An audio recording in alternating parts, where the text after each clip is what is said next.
But as the Red Wings sit for the first two rounds, 9-17, 41-42, and 43. There's a couple of different angles that I actually could do. I don't know that the people want this. I don't know that our bosses want this.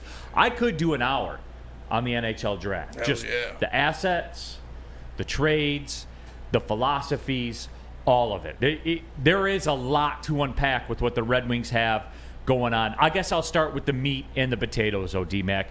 The whole Alex DeBrincat thing. And that's obviously something where you're hearing a lot of talk about it. The talks have cooled to some degree, which tells me that they have not cooled. You know what I'm saying, how all this goes down. But D-Mac, some of the folks I talked to, and this is relevant, and I believe this to be right. The discussions with Ottawa and DeBrincat, the cost of acquisition is going down.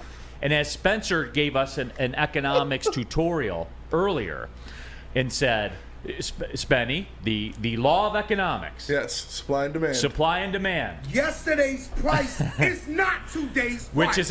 Which is a form of supply and demand. But D-Mac, here's the story. Ottawa wants to move him, right?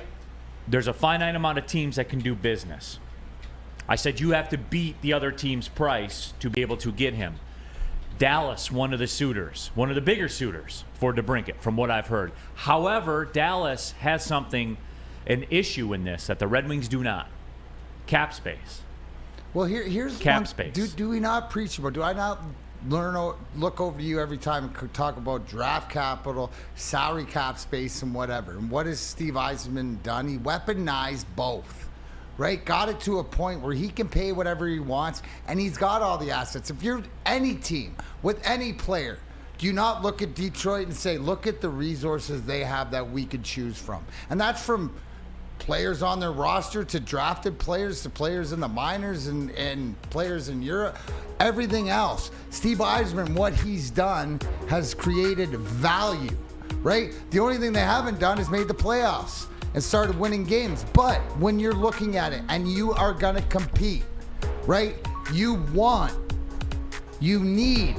have to have the 40-goal guy.